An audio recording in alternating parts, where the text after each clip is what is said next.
And if your child is in a wreck and they're going to have surgery Thursday night at 7:30, nobody knows. But if we had a prayer line that you're responsible for one person, be responsible for the short call. You don't have to talk to them an hour. A short call to relay the request and be prepared for the long prayer commitment.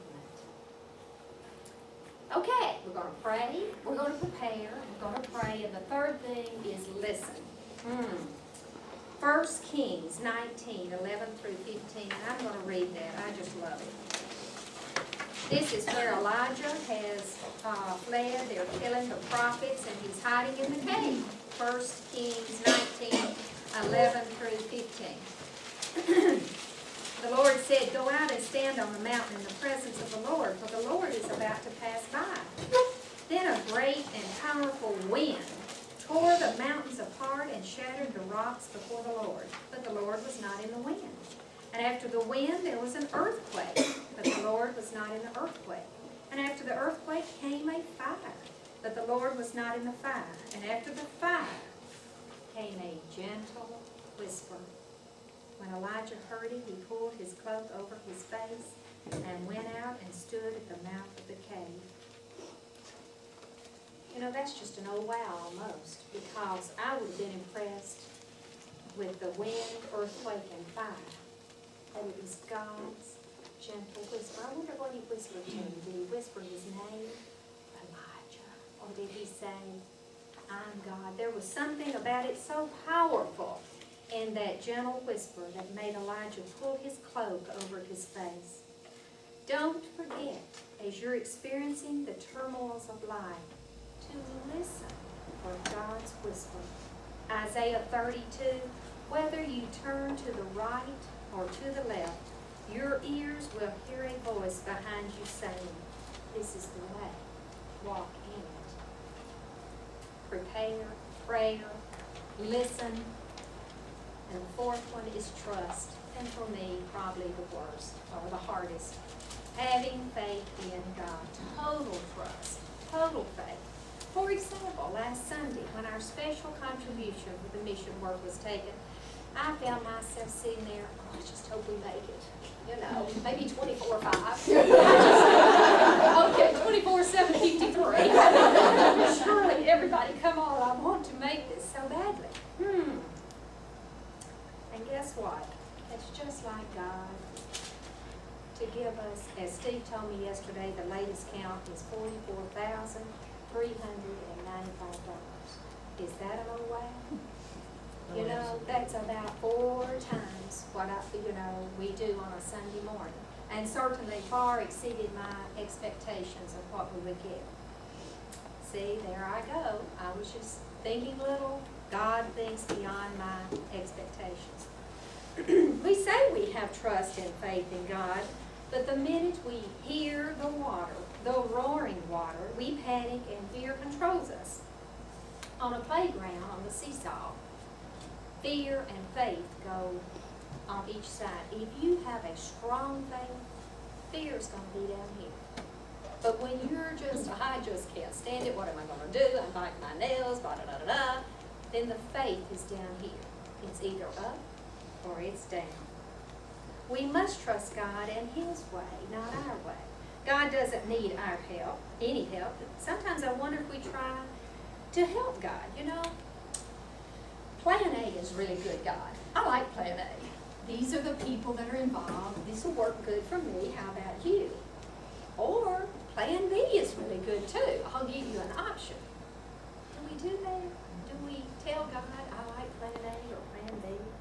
The bottom line, God has His own plan, and it's perfect. We may never understand it. Our job is accept, trust, and obey. 2 Kings 5:11, Naaman was healed of leprosy. I love his comment. I thought God would do it this way. Isn't that just like us? I thought it was going to be this way. And it's just like God to come along and then we say, "Yeah, this was even better. This was great."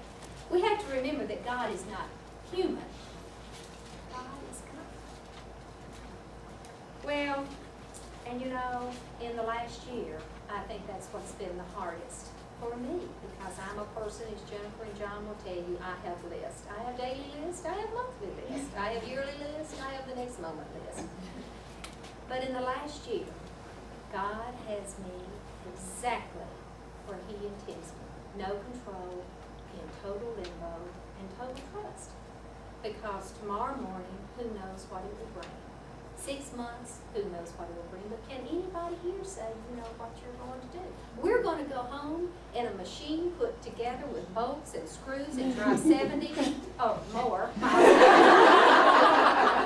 hour. And we'll just trust that piece of machinery, just like, yeah, no problem. I'm going over that hill and go around the curve. Hello?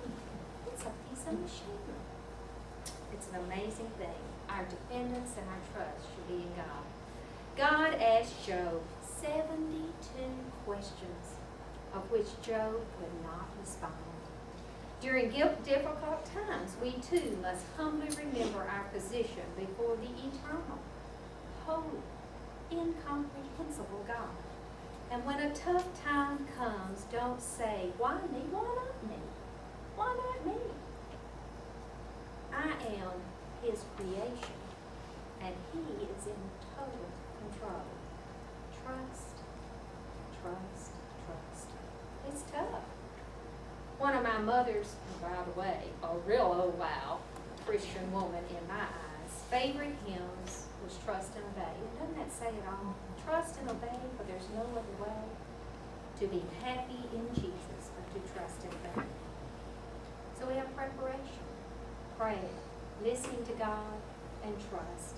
It is my hope for all of us as we hear the water or cross over the bridge of tumultuous times or hear the thunder, I think that's what I was supposed to speak on, that we remember our ABCs. A, being attitude. Be optimistic. God is with us. B, a belief, a strong confidence in God. C, a capacity, a willingness to be stretched to the limit during a crisis. D is determination. I must stay faithful. I must stay faithful in my walk with God. And E is for enthusiasm. God is there in every situation. The story goes of a young boy that was on a football team. His daddy had died a few days prior to this big game. And the coach had decided not to play the young man because he was probably very distressed and he was sitting on the sideline.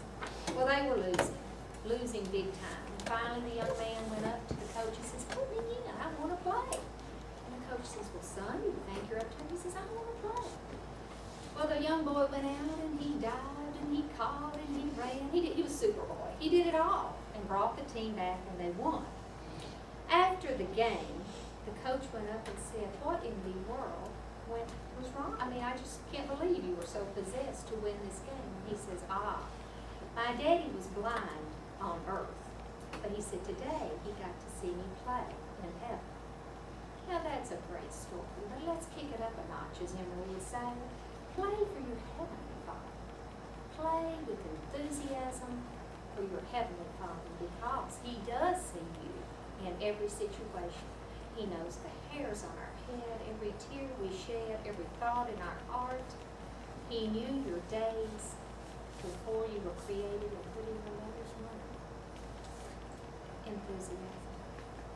Earlier I recounted my rafting trip adventure, but when you think about life, God is our guide, and when we hear the water, He gently reaches down, holds our life jackets, and whispers instructions to hold on, and He rides the water with us.